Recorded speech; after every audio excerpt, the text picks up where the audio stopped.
Hi! Welcome to filmy news. ఈరోజు మనం 'Thangalaan' movie explanation చూద్దాం. ఇది మన విక్రమ్ గారు నటించిన మూవీ. ఓపెన్ చేయగానే మనకి ఒక చిన్న తాండా చూపిస్తారు. వాళ్ళందరూ పేదరికంతో బాధపడుతూ ఉంటారు. అందరూ బానిసలే. వాళ్ళకి స్వేచ్ఛ లేదు.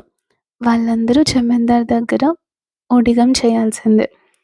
ఒకప్పుడు వీళ్ళందరికీ పొలాలుండుంటాయి. వ్యవసాయం చేసుకుంటూ ఉంటారు. కానీ అప్పులని, శిస్తులని, అధిక వడ్డీలని ఏదో కారణం చెప్పి వాళ్ళ దగ్గరున్న భూమినంతా లాక్కొని, వాళ్ళ భూమిలోనే వాళ్ళని కూలి వాళ్ళలాగా పనిచేస్తూ ఉంటారు. విక్రమ్ ఒక్కడే ఆ ఊర్లో భూమి ఉన్న వ్యక్తి. ఒక 5 గుంటల భూమి ఉంటుంది విక్రమ్‌కి. అందులో వ్యవసాయం చేస్తూ విక్రమ్ వాళ్ళ భార్య, పిల్లలు జీవనం సాగిస్తూ ఉంటారు. కానీ ఆ జమీందారు విక్రమ్ దగ్గర నుంచి ఎలాగైనా భూమి లాక్కోవాలని కోతకు వచ్చిన పంటని తగలబెట్టేస్తాడు. ఆ మంటని ఆపాలని ఎంత ప్రయత్నం చేసినా కూడా ఆ మంట ఆగదు. తన పంట మొత్తం బూడిదైపోతూ ఉంటుంది. బంగారం లాంటి పంట అంతా మాడి మసైపోతే విక్రమ్ తట్టుకోలేక చాలా కుమిలిపోతూ ఉంటాడు.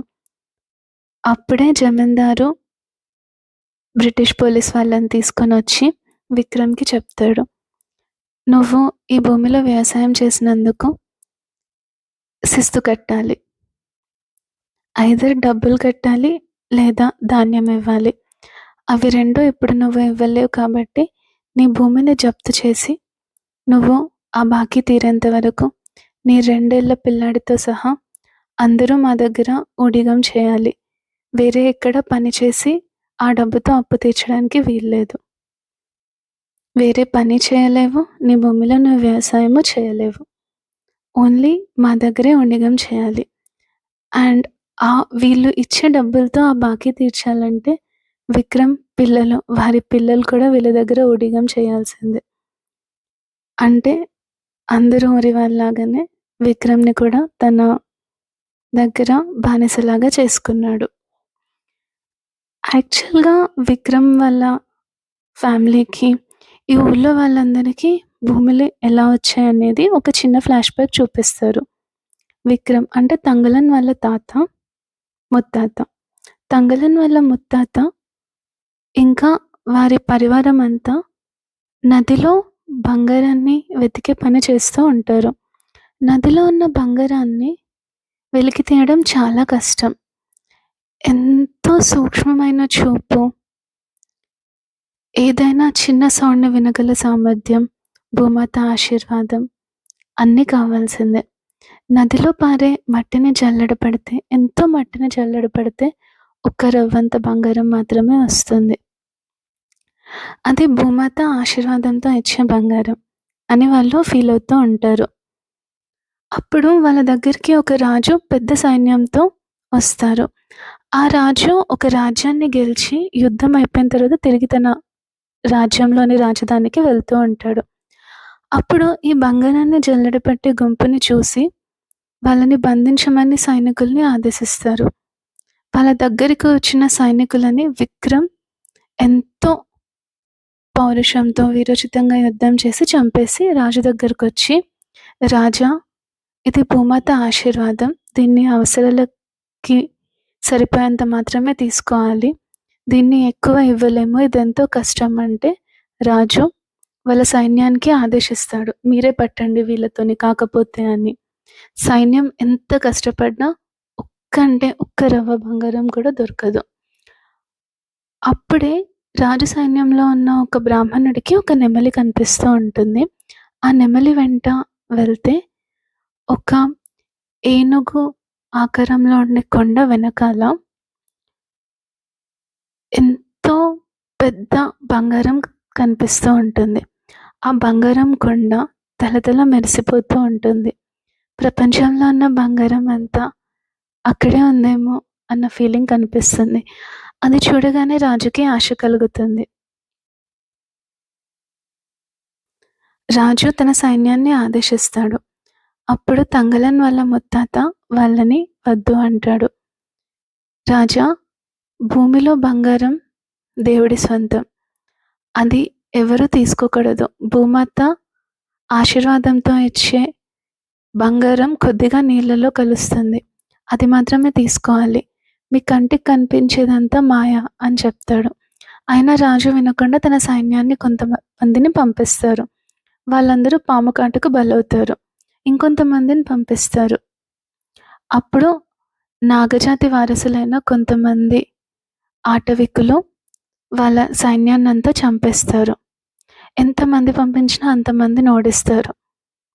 వాళ్ళకి వాతావరణం కూడా అనుకూలిస్తూ ఉంటుంది నాగజాతి వాళ్ళకి. అంటే పంచభూతాలు కలిసి ఆ బంగారాన్ని కాపాడుతున్నట్టు ఉంటుంది. అప్పుడు తంగలన్ వాళ్ళ ముత్తాత రాజుతో అంటారు, ఈ బంగారం అన్ని అడవిలో ఉన్న బంగారాన్ని హారతి కాపలా కాస్తూ ఉంటుంది. హారతి ఒక మాయలాడి ఆశ పెట్టి బంగారం దగ్గరికి వచ్చిన వాళ్ళందరినీ చంపేస్తూ ఉంటుంది అని అంటే రాజు, ఒకవేళ ఈ బంగారాన్ని తెచ్చిస్తే నీకు నీ పరివారానికి భూమి ఇస్తాను అంటాడు. అప్పుడు విక్రమ్ ఆశపడతాడు భూమి కోసం. కాబట్టి అక్కడికి వెళ్ళి తను తన పరివారం అంతా నాగజాతికి చెందిన అటవికులతో యుద్ధం చేసి హారతిని అడ్డుకట్టే టైంలో అనుకోకుండా పొడుస్తారు. అలా పొడవడం వల్ల హారతి యొక్క రక్తం నేలపైన చిందుతుంది. తన రక్తం పారిన ప్లేస్ అంతా బంగారం అయిపోతుంది. తలతల మెరుస్తూ ఉంటుంది. రాజు సంతోషపడి విక్రమ్ వాళ్ళ పరివారానికి కొంత భూమి ఇస్తాడు. వాళ్ళందరూ అక్కడే వేంబూరు అని పేరు పెట్టుకొని నివసిస్తూ ఉంటారు. వాళ్ళు ఒకప్పుడు సంతోషంగానే ఉండేవాళ్ళు. తర్వాత జమీందారులు వచ్చి, బ్రిటిష్ దొరలు వచ్చి ఏదో రీజన్స్ చెప్పి వాళ్ళ దగ్గర ఉన్న భూమి అంతా లాక్కుంటారు. బానిసల్లా బ్రతికేలా చేస్తారు. కానీ విక్రమ్ అదే తంగలన్‌కి ఇంకా హారతి అప్పుడప్పుడు వినిపిస్తూ ఉంటుంది. హారతి తనకు అప్పుడప్పుడు కనిపిస్తూ కూడా ఉంటుంది. ఎందుకో తనకి అర్థం కాదు. విక్రమ్‌కి ఆ బంగారు జాడ తన్ని పిలుస్తున్నట్టు అనిపిస్తూ ఉంటుంది. బట్ ఆ ఊరి వాళ్ళందరూ అడవిలో దయ్యాలుంటాయి. ఆ దయ్యాలు కాపలా కాస్తూ ఉంటాయి బంగారానికి. బంగారం జోలికి, ఆ అడవి జోలికి అస్సలు వెళ్ళకూడదు. వెళ్తే ప్రాణాలతో తిరిగి రారు అని గట్టిగా నమ్ముతూ ఉంటారు. ఇప్పుడు ప్రస్తుతానికి వస్తే విక్రమ్ వాళ్ళ ఫ్యామిలీ మొత్తం బానిసల్లానే బతుకుతూ ఉంటారు. విక్రమ్‌కి అది అస్సలు నచ్చదు. ఏదో ఒక అవకాశం కోసం వెతుకుతూ ఉంటారు. ఈ బానిసత్వం నుంచి ఎలా బయటపడాలి? స్వేచ్ఛ ఎలా తీసుకోవాలి? అని ఆలోచిస్తూ ఉంటారు. అప్పుడే తనకొక అవకాశం దొరుకుతుంది. బ్రిటిష్ వాళ్ళు ఆ అడవిలో బంగారం ఉంది. టిప్పు సుల్తాన్‌లు, చోళులు ఆ బంగారాన్ని తీసుకున్నారు అని బాగా ఆలోచించి వెతకడానికి ఎంతో మందిని పంపిస్తూ ఉంటారు. కానీ అందరూ చనిపోతూ ఉంటారు. అప్పుడే వాళ్ళకి తెలిసిందేందంటే, ఒకప్పుడు వేంపూరు గ్రామం అనే లోని ప్రజలే రాజుకి, చోళులకి, టిప్పు సుల్తాన్‌కి సహాయం చేసి, దానికి బదులుగానే వేంపూర్‌లో భూములు పొందారు అని తెలుస్తుంది. మళ్ళీ వేంపూర్‌కొచ్చి మీకు ధనమిస్తాము, రోజు కూలి ఇస్తాము, బంగారాన్ని వెతకడానికి సాయం చేస్తే అని చెప్పి అంటారు. ఊరు మొత్తం పారిపోయి ఎవరిళ్ళలోకి వాళ్ళు వెళ్తారు. ఎందుకంటే అక్కడ దయ్యాలుంటాయని, భూమిలోని బంగారానికి ఆశపడకూడదు. ఆశపడితే చావే గతి అని వాళ్ళు గట్టిగా నమ్ముతూ ఉంటారు.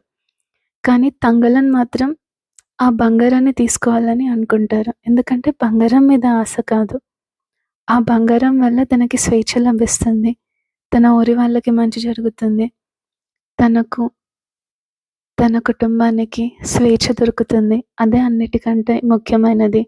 బానిసలాంటి బతుకు వద్దు. ఒక్కరోజు బతికినా చాలు. స్వేచ్ఛగా, పౌరుషంగా బతికి చనిపోవాలి. 100 ఏళ్ళు ఈ బానిస బతుకు నాకొద్దు. నా ప్రాణానికి ప్రమాదం ఉన్నా పర్లేదు. బంగారాన్ని వెతుకుతాను అనుకుంటారు. వాళ్ళు అలా ఎళ్తున్నప్పుడు చాలా అడ్డంకులు ఫేస్ చేస్తూ ఉంటారు. హారతి యొక్క ఆత్మ మళ్ళీ విక్రమ్‌కి కనిపిస్తూనే ఉంటుంది. భయపెడుతూనే ఉంటుంది. మీ చావు దగ్గరలోనే ఉంది అని బెదిరిస్తూనే ఉంటుంది. వాళ్ళు ఎక్కడో తవ్వుతారు. ఎన్నో రోజులు గడిచిపోతాయి. అలసిపోతారు. ఇంకా చనిపోతాము అనుకున్న టైంలో విక్రమ్ వాళ్ళకి చెప్తారు. ఏనుగు కొండకి అటువైపు వెతుకుదాము. అక్కడే బంగారం ఉంటుంది అని అనుకుంటూ ఉంటారు. అప్పుడే వాళ్ళకి శాంతముని యొక్క విగ్రహం తల దొరుకుతుంది. గతంలో శాంతముని విగ్రహం అంటే అదే దయ్యాలకి శక్తినిస్తుంది అనుకుంటారు. ఆ విగ్రహం ఆనవాళ్ళు ఎక్కడ దొరికినా వీళ్ళు భయపడుతూ ఉంటారు.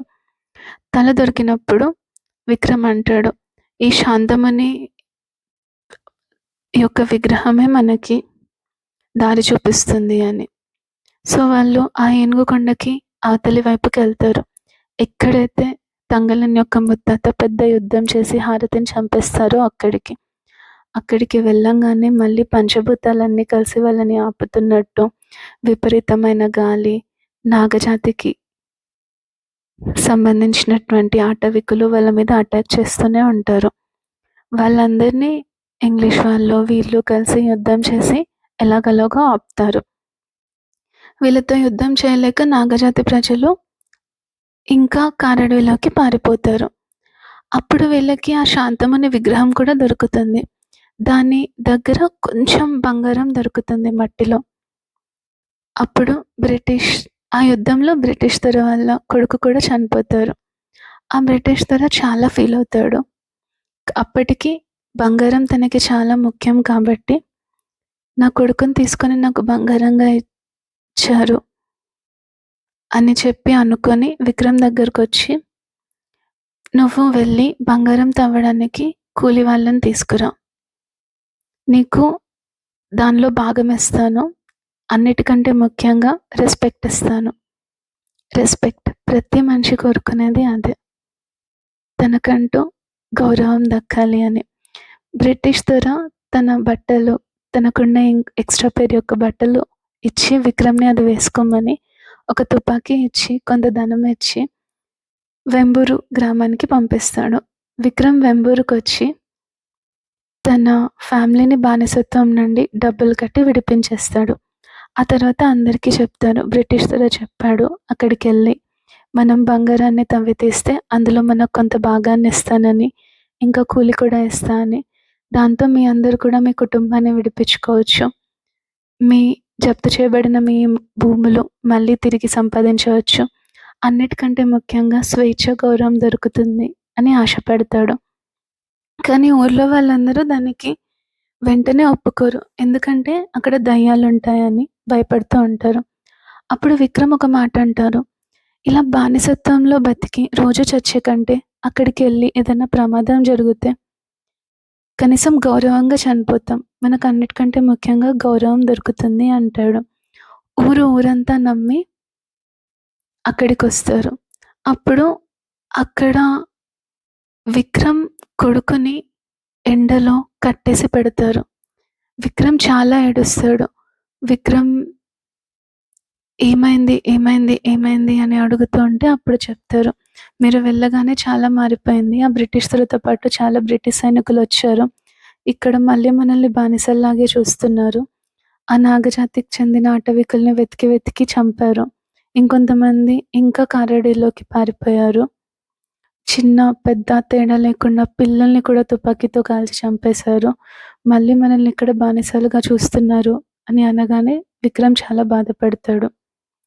అప్పుడు బ్రిటిష్ దొర వచ్చి విక్రమ్ కొడుకుని విడిపించి, "నాకు తెలీదు ఇలా జరిగిందని, నా అబ్సెన్స్‌లో జరిగింది" అని వాళ్ళకి హామీ ఇస్తాడు. "గౌరవం ఇస్తాము, బంగారంలో కొంచెం వాటా ఇస్తాము" అని చెప్తారు. వాళ్ళందరూ తవ్వుతూ ఉంటారు. రోజులు గడిచిపోతూ ఉంటాయి. వాళ్ళు తెచ్చిన తిండి గింజలన్నీ అయిపోతాయి. అడవిలో వాళ్ళకి ఏమీ తినడానికి దొరకదు. ఇది అడవి కంటే ఎడారి అంటే చాలా బావుంటుంది. ఎడారి లాంటి ప్రాంతంలో వాళ్ళకి తినడానికి ఏమీ దొరకదు. ఎంతో కష్టపడుతూ ఉంటారు. ఒక్కసారి వాళ్ళ పైన పాములు దాడి చేస్తాయి. ఆ దాడిలో విక్రమ్ యొక్క కూతురు చనిపోతుంది. చాలా బాధపడతారు. అయినా కూడా మళ్ళీ పని చేయాలి అంటే ఎవ్వరికీ ఓపిక ఉండదు, తిండి లేదు కాబట్టి. అప్పుడు విక్రమ్ అంటాడు, "ఒక్కరోజు బతికినా చాలు, గౌరవంగా బతకాలి. మనం మన బానిసత్వాన్ని విడిపించుకోవాలి. ఉన్న ఒక్క ఎంతో కొంత ఓపిక తెచ్చుకొని తవ్వండి. బంగారం ఖచ్చితంగా మనకు దొరుకుతుంది అని చెప్తారు. అప్పుడు వాళ్ళకి బంగారం యొక్క ఆనవాళ్ళు కనిపిస్తాయి. కానీ దాన్ని తవ్వడానికి ఓపికుండదు. అందరూ బాధపడుతుంటే ఒక పెద్ద దున్నపోతు అక్కడికొస్తుంది. అందరూ దున్నపోతు మీద పడి దాన్ని చంపి తింటారు. దానివల్ల ఒంట్లో కొంత ఓపికొస్తుంది. ఈ సీన్ చాలా హృదయ విదారకంగా ఉంటుంది. ఎందుకంటే వాళ్ళందరూ ఆకలితో చనిపోతున్న టైంకి ఇంకా అందరూ అన్నీ వదిలేసి వెళ్ళిపోదాం అనుకుంటారు. బ్రిటిష్ వాళ్ళు తుపాకీతో కాల్చేస్తాము వెళ్తే అని బెదిరించి అక్కడే ఉంచుతారు వాళ్ళని. బట్ ఎవ్వరికీ ఓపికుండదు. బ్రిటిష్ వాళ్ళకి మాత్రం కొంచెం తినడానికుంటుంది. అది వీళ్ళకస్సలు పెట్టరు. డిస్క్రిమినేషన్ చూపిస్తూ ఉంటారు. ఆ దున్నపోతు వాళ్ళకి దేవతలా కనిపిస్తుంది. కానీ దాన్ని చంపి తినేస్తారు. ఆకలి మరి ఏం చేయలేరు. బతకాలి కదా! అప్పుడు ఒంట్లో కొంచెం ఓపిక వచ్చిన తర్వాత ఆ బంగారం యొక్క దొరికిన ఆనవాళ్ళని తవ్వుతూ ఉంటారు. ఆ బండని కాలుస్తూ ఉంటారు. హారతి విక్రమ్‌కి కనిపిస్తూ చెప్తుంది, "నువ్వు తప్పు చేస్తున్నావు. నాయకుడు సరిగ్గా లేరు అంటే వాళ్ళని నమ్మిన వాళ్ళందరూ కూడా చనిపోతారు. నాయకుడే కాదు. ఇప్పటికన్నా ఆపి తిరిగెళ్ళిపో. ఇది ఒక మరణ భూమి. తిరిగి వెళ్ళిపో" అని బెదిరిస్తూ ఉంటుంది. అయినా విక్రమ్ వినిపించుకోకుండా ఇలాగే తవ్వడం దాన్ని కంటిన్యూ చేస్తూ ఉంటాడు. అప్పుడు భూమిలో ఒక సొరంగం ఏర్పడుతుంది. సొరంగం ఏర్పడిన తర్వాత కింద చూస్తే అక్కడ చోళుల యొక్క ఆనవాళ్ళు కనిపిస్తాయి. బంగారం దొరికిందని అందరూ హ్యాపీ అవుతారు. అక్కడ ఉన్న బంగారాన్ని అందరూ తవ్వి కొంచెం కొంచెం తీసుకుంటూ ఉంటారు. వాళ్ళకి చెప్పిందేంటంటే బంగారంలో సగం వాటా ఇస్తా అని. అందుకే వాళ్ళ సగం అక్కడ పెట్టి మిగిలిన సగం తీసుకెళ్దాము అనుకుంటూ ఉంటారు. బట్ బ్రిటిష్ వాళ్ళు అలా తీసుకెళ్తున్న ఒక జంటని కాల్చేస్తారు. తుపాకీతో కాల్చి చంపేస్తారు. ఇక్కడున్న ఒక్క బంగారు రవ్వ కూడా ఎవరికీ ఇవ్వను. మొత్తం నాదే. మీ అందరూ నా బానిసలు. ఎవరైనా తీసుకోవాలని చూస్తే చంపేస్తాను. ఎవరికీ కూలి కూడా లేదు అని చెప్పి అంటారు. అంటే బ్రిటిష్ వాళ్ళు మోసం చేశారు. మెత్తగా మాట్లాడుతూ మోసం చేశారు. ఈ విషయం తెలిసిన వెంటనే అందరూ చాలా సీరియస్ అయ్యి బ్రిటిష్ వాళ్ళు, బ్రిటిష్ సైనికులు, వెంబూరు ఊరి ప్రజలు గొడవ పడుతూ ఉంటారు. ఒకరినొకరిని చంపుకుంటూ ఉంటారు. అప్పుడు విక్రమ్ అరుస్తాడు, "చాలు చాలు ఆపండి. ఇది బంగారం కాదు. బంగారంలా మెరిసే మన్ను మాత్రమే" అని చూపిస్తూ ఉంటే నిజంగా అది మన్నే అని అర్థమవుతుంది. ఇది హారతి చేసిన మాయ. అత్యాశతో ఒకరిని ఇంకొకరు చంపుకునేలా చేస్తుంది. అప్పుడే నాగజాతి ప్రజలు వీళ్ళ మీద దాడి చేస్తారు. దాడిలో బ్రిటిష్ ఆఫీసర్స్ నాగజాతి ప్రజల్ని చంపుతూ ఉంటారు. అండ్ వెంపూరు ప్రజలు మాత్రం అశోక్ అంటే విక్రమ్ యొక్క కొడుకు. తంగలన్ యొక్క కొడుకు. అతను చెప్తాడు, "మనందరం హారతి వైపే ఉండాలి. మనందరం హారతి వైపు వాళ్ళమే. మీకు తెలీదు, మీరు నాతో రండి" అని పక్కకు తీసుకొని వెళ్ళిపోతాడు. నాగజాతి వాళ్ళకి బ్రిటిష్ సైనికులకి యుద్ధం జరుగుతూ ఉంటుంది. ఈ యుద్ధం మధ్యలో సడన్‌గా తంగలన్నికి గతం గుర్తుకొస్తుంది. 5వ శతాబ్దంలో అరణ్య అండ్ హారతి ఇద్దరికీ వాళ్ళ నాగజాతికి చెందిన వాళ్ళు ఒక బాధ్యతని అప్పచెప్తారు. అదే భూమిలో ఉన్న బంగారాన్ని కాపాడాలి అని. హారతి అడవిలో ఉండి బంగారాన్ని కాపాడుతూ ఉంటుంది. అరణ్య బయటకెళ్ళి యుద్ధం చేస్తూ ఉంటాడు. అరణ్య అంటే ఎవరు కాదు, మన విక్రమ్ తంగలన్ వాళ్ళ ముత్తాత యొక్క ముత్తాత. అలా యుద్ధం చేస్తున్న క్రమంలో కొన్ని తరాలు గడిచిపోగానే ఒక తరం నుండి ఒక తరానికి వెళ్తున్న ప్రతిసారి మన ఆనవాళ్ళు మనమే మర్చిపోతూ ఉంటాము. అలా మర్చిపోయి వాళ్ళు అడవిలో నుండి బయటకొచ్చారు కదా! వాళ్ళకి బతకాలంటే డబ్బు కావాలి, బట్టలు కావాలి, ఇల్లు కావాలి. వీటన్నిటి కోసం వాళ్ళు నదిలో ఉన్న బంగారాన్ని తీసుకునే పని చేస్తూ ఉంటారు.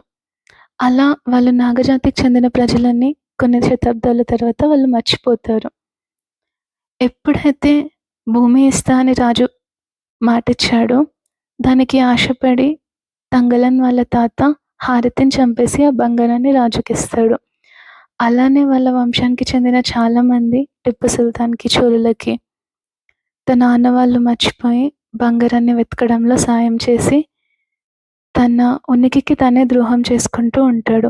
అదంతా గుర్తుకొచ్చి విక్రమ్ చాలా బాధపడతాడు. ఈలోపే బ్రిటిష్ ఆఫీసర్ హారతి ఒక్ ఇంకొక నాగజాతికి చెందిన అమ్మాయి శరీరంలో ఉంటుంది. ఆ అమ్మాయిని పొడి చేస్తాడు. మళ్ళీ రక్తం ఏరులై పారుతూ ఉంటుంది. విక్రమ్ ఆ బ్రిటిష్ ఆఫీసర్‌ని చంపేస్తాడు. ఆ నాగజాతికి చెందిన ప్రజలందరూ బ్రిటిష్ ఆఫీసర్స్ అందరిని చంపేసి అడవిలోకి ఎళ్ళిపోతారు. హారతి యొక్క పునర్జన్మ అయిన ఆ నాగజాతి అమ్మాయి ప్రాణంతో ఉంటుంది. క్షమించు హారతి, క్షమించు హారతి. నా ఉనికిని నేనే మర్చిపోయి నేనే నిన్ను చంపుకున్నాను. నేను ఈ లోకం మాయలో పడిపోయాను. నన్ను క్షమించు హారతి.